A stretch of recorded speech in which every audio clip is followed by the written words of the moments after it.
ক্লাসে অমনোযোগী ছিলাম, যেগুলো খুবই ঠুনকো কারণ এবং মিথ্যা বানোয়াট কারণ। এই অযৌক্তিক কারণ দিয়ে আমাদেরকে বাদ দেওয়া হয়েছে।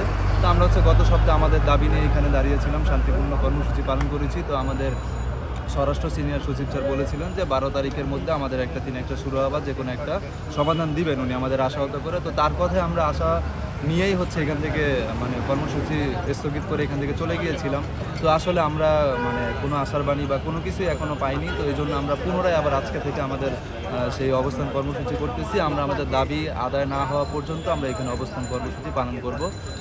আসলে এটা আমাদের যৌক্তিক দাবি। আমাদের পরিবারের যেই অবস্থা, আমরা সামাজিকভাবে এখানে আপনি খোঁজ নিয়ে দেখতে পারেন যে 321 জনের মধ্যে ম্যাক্সিমামই যারা কেউ প্রাইমারিতে, কেউ ব্যাংকে জব করতে হবে, বিভিন্ন সরকারি চাকরি ছেড়ে গিয়ে এখানে চাকরি হয়েছে। আমরা বিনা বেতনে 365 দিন ট্রেনিং করার পরেও আমাদেরকে যেখানে আমাদের প্রত্যাশা ছিল আমরা পোস্টিং নিয়ে বিভিন্ন জায়গায় আমরা দেশের জন্য কাজ করব, সেখানে আজকে আমরা রাস্তায় দাঁড়ানো।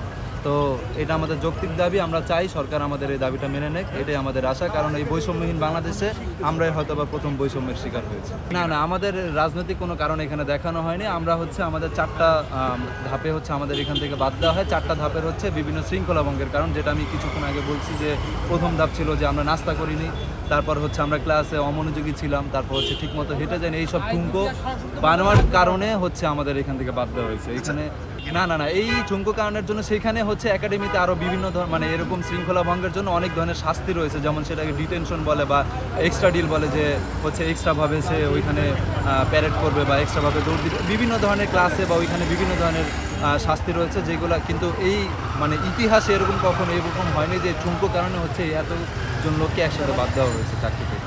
আমাদের কী কারণে বাদ দেওয়া হয়েছে আমরা জানি না। আমাদের বিভিন্ন গোয়েন্দা ভেরিফিকেশন হয়েছে, এখানে কে কী তথ্য দিচ্ছে না দিচ্ছে, আমাদেরকে এগুলো কিছু বলা হয় নাই। কিছু ভুয়া অভিযোগ আমাদের বিরুদ্ধে আনা হয়েছে, এরপরে আমাদেরকে বাদ দিয়ে দেওয়া হয়েছে। কিছু বিশৃঙ্খলার ভুয়া অভিযোগ আমাদের বিরুদ্ধে আনা হয়েছে এবং কোনো ধরনের প্রসিডিওর ফলো না করে আমাদেরকে বাদ দেওয়া হয়েছে। যারা আমাদেরকে এরকম বাদ দিয়ে দিছে, আপনারা তাদেরকে প্রশ্নটা করেন যে আসলে কেন আমাদের সাথে এমন করা হয়েছে। এই প্রশ্নটা আপনারা করেন, আপনাদের এই যে মিডিয়া, আপনাদের এটা দায়িত্ব এই সত্যটাকে সবার সামনে আনে। আমি সরকার চাকরি আমি মনে করি যার যার মেধার যোগ্যতায় দেখেন, এখানে প্রথমে প্রিলিমিনারি ইন্টারনেটের রেজাল্ট যাচাই হয়, তারপরে মাঠে আসতে হয়। মাঠে 3 দিন মাঠ করার পরে উচ্চতা, শারীরিক দক্ষতার পরে সেখানে লিখিত পরীক্ষা অংশগ্রহণ করা লাগে 3 দিন, তারপরে কম্পিউটার, তারপরে ভাইবা, তারপরে মেডিকেল, তারপরে 1 বছরের দীর্ঘ প্রশিক্ষণ। সেখানে আমি কীভাবে বলতে পারি যে আমি আমার কথা বলতে পারি, আমি তো কোনো রাজনীতি করি, তাহলে আমার চাকরিটা কীভাবে করি? আমি বিশ্বাস করি এটা খুবই নিরপেক্ষ এবং স্বচ্ছতার সাথে চাকরি সবাই। সেখানে আমরা আজকে 12 তারিখ হয়ে গেছে, আমাদের বিষয়ে কোনো ফলাফল পাইনি। আজকে মূলত আমরা দাঁড়িয়েছি যে এখানে আমরা একটা ফলাফলের আশায় যে আমরা যাতে পুনরায় এই চাকরিতে পুনর্বল হতে পারি, সেই ফলাফলের আশায় এখানে আশ্বস্ত দাঁড়িয়েছি। আর আরেকটা বিষয় হচ্ছে যে আমরা আজকে অনেক কঠোরভাবে অবস্থান করছি।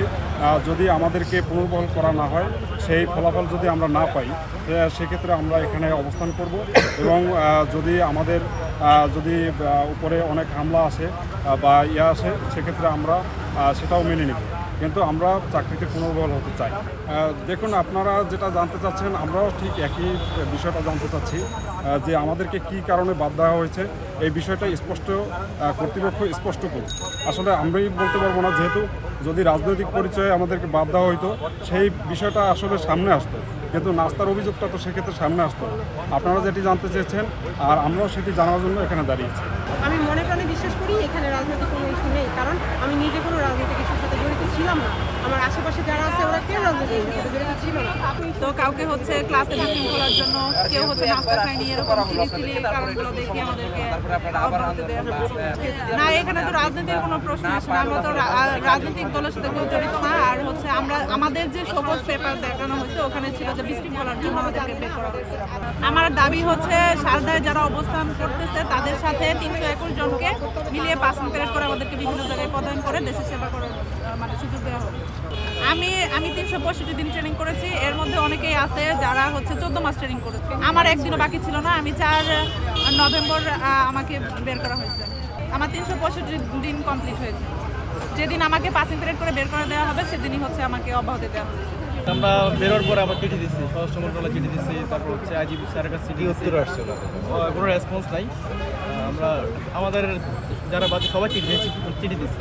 এখানে আমাদের রিসিভ কপি আছে, যে রিসিভ করছে, বাট ওখান থেকে কোনো উত্তর দেওয়া হয় নাই। আমরা গত 5-6 তারিখও এখানে দাঁড়ালাম, কথা বললাম, তারপরে কোনো অ্যান্সার আসে নাই।